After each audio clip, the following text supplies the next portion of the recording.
बंगाल से एक बहुत ही ब्रेकिंग न्यूज आ रही है। ममता बनर्जी के भतीजे अभिषेक बनर्जी पर एफआईआर हो गया है।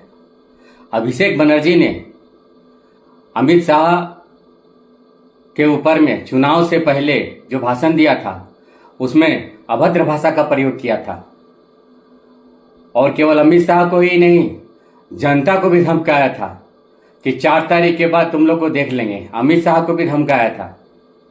यह जो है यह बहुत ही आपराधिक मामला है। पुलिस ने विभिन्न धाराओं में अपराध को मानते हुए उसको दर्ज कर लिया है। वाकया क्या था इसको देखिए। আমি অমিত শাহকে চ্যালেঞ্জ করব, যদি আপনার বুকের পাটা থাকে আর বাপের বেটা হন, 4 তারিখ কলকাতায় থাকবেন, 12টার পর দেখা হবে। কত বড় গুন্ডা আপনি আর কত আপনার ক্ষমতা, 4 তারিখ দেখা হবে। খেলা তোমরা শুরু করেছো, শেষ তৃণমূল করবে।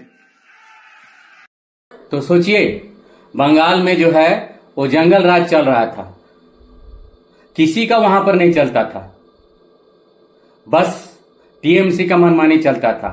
हर जगह अत्याचार, धमकी, लोगों को मारना पीटना, पलायन करवाना, यही सब चल रहा था। तो अब जब एफआईआर हो गया है तो अब ये रिपोर्ट देखिए। ममता बनर्जी के भतीजे और टीएमसी सांसद अभिषेक बनर्जी की मुश्किलें बढ़ती हुई नजर आ रही हैं। अभिषेक बनर्जी पर एफआईआर दर्ज करवाई गई है। दरअसल ऐसा पहली बार हो रहा है जब अभिषेक बनर्जी पर एफआईआर दर्ज करवाई गई है और इसके पीछे की वजह यह है कि चुनाव प्रचार के दौरान अभिषेक बनर्जी के द्वारा भड़काऊ भाषण दिए गए, गृह मंत्री अमित शाह को धमकी उनके द्वारा दी गई, ये आरोप लगाए गए हैं और इसी को लेकर शिकायत दर्ज करवाई गई है। सामाजिक कार्यकर्ता हैं राजीव सरकार, उनके द्वारा ये एफआईआर दर्ज हुई है।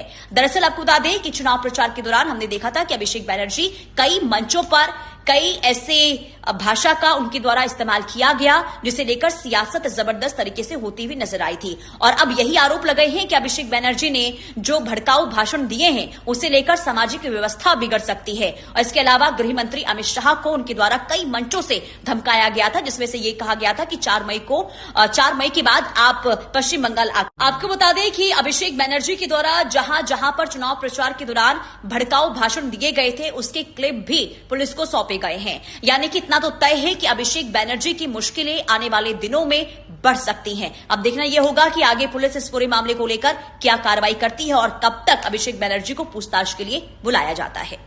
जितना अत्याचार अनाचार किया, जिसको गाली दिया, ये चाहे अभिषेक बनर्जी हो, ममता बनर्जी और उनके नेता, उसमें डर के मरे लोगों ने कंप्लेन नहीं किया था और पुलिस भी नहीं लेता।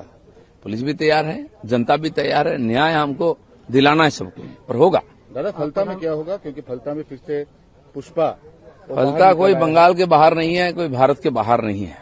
देश में अगर कानून की राज है, बंगाल में राज है तो वहां भी होगा। हाँ, चुनाव बाकी है, जनता जिसको चुनेगा वो होगा, लेकिन जबरदस्ती लोगों को रोक करके चुनाव जीतने का जो परंपरा बंगाल में था उसको हम बदल देंगे। पश्चिम बंगाल की राजनीति से एक बड़ी खबर सामने आ रही है। तृणमूल कांग्रेस के सांसद और ममता बनर्जी के भतीजे अभिषेक बनर्जी के खिलाफ एफआईआर की गई है। आरोप है कि चुनाव प्रचार के दौरान उन्होंने भड़काऊ भाषण दिया जिससे सामाजिक तनाव फैलाने की कोशिश हुई है। मामला दर्ज होने के बाद बंगाल की सियासत में एक बार फिर सियासी घमासान तेज हो गया है। जानकारी के मुताबिक Bidhannagar cyber crime police station में ये एफआईआर सामाजिक कार्यकर्ता राजीव सरकार की शिकायत पर दर्ज की गई है। शिकायत में आरोप लगाया गया है कि अभिषेक बनर्जी के बयान से लोगों को भड़काने और माहौल खराब करने की कोशिश की गई। एफआईआर में दंगा भड़काने के लिए उकसाने, आपराधिक धमकी देने और अफवाह फैलाने जैसी गंभीर धाराएं भी शामिल हैं। हालांकि अभी तक टीएमसी की ओर से इस मामले में कोई आधिकारिक प्रतिक्रिया सामने नहीं